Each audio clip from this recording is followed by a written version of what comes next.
পুরো খবরে যাচ্ছি। নারীর ক্ষমতায়ন নিশ্চিতে জাতীয় সংসদ নির্বাচনে সরাসরি ভোটে নারী প্রতিনিধিত্বের দাবি জানিয়েছে নাগরিক কোয়ালিশন। এই প্রক্রিয়া বাস্তবায়নে 4 দফা সুপারিশও করেছে তারা।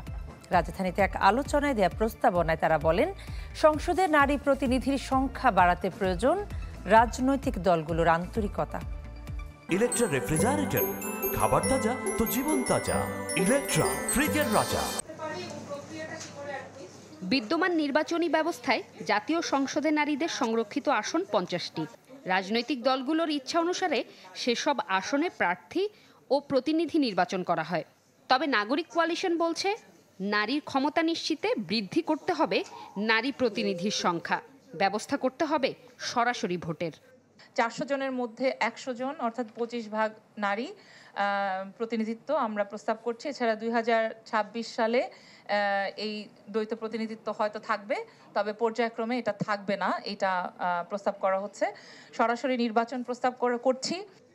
বক্তারা বলেন, বিগত জাতীয় সংসদগুলোয় নারীর অংশগ্রহণ খুব একটা সন্তোষজনক ছিল না। ত্রয়োদশ জাতীয় সংসদ নির্বাচন থেকেই পরিবর্তনের পক্ষে মত দেন তারা। তাকে খণ্ডিত প্রতিনিধিত্ব না দিয়ে তাকে পূর্ণাঙ্গ প্রতিনিধিত্বের অংশ হিসেবে সমগ্র জনগণের পক্ষ থেকে তাকে ভোট দেওয়ার অধিকার দিতে হবে।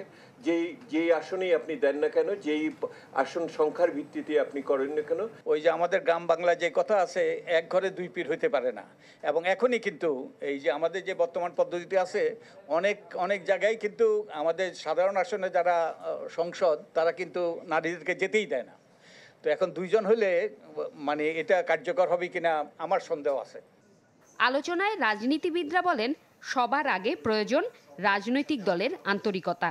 কমপক্ষে 25% মনোনয়ন নারীদের জন্য বরাদ্দের সুপারিশ করেন এনসিপি প্রতিনিধিরা। কিভাবে রিজার্ভ সিটে নারীরা আসতেছে, শুধু তদবির করে নারীরা রিজার্ভ সিটে আসতে পারবে না। They have to be qualified to be in that reserve seat, and তাদের স্পেসিফিক জব থাকতে হবে। সেইটা পলিটিক্যাল পার্টিগুলো এনশিওর করতে হবে। দলগুলোকে ফোর্স করা আপাতত 5 to 10% ডাইরেক্ট নমিনেশন দেওয়ার জন্য। আপনি বিয়ন্ড 10% চিন্তাই করতে পারবেন না। ওইখানকার পুরুষ যারা প্রার্থী আছে তারা পিটায়া ওই এমপির এলাকা ছাড়া করে দিবে প্রার্থীকে। আমার প্রস্তাবনা হচ্ছে, এখানে যারা আছেন আমাদের যে হায়ার গোল, যে মিনিমাম 25% নারী জনপ্রতিনিধি সংসদে থাকবেন এবং তারা সরাসরি নির্বাচনের মাধ্যমে আসবেন, সিলেকশনের মাধ্যমে না। এইটুকুতে আই উড হোপ যে এভরিবডি উড এগ্রি। এছাড়া পর্যায়ক্রমে জাতীয় সংসদে নারীদের অংশগ্রহণ 50% পর্যন্ত উন্নীত করার কথা বলেন নাগরিক কোয়ালিশনের গোলটেবিল আলোচনায় অংশ নেয়া বক্তারা।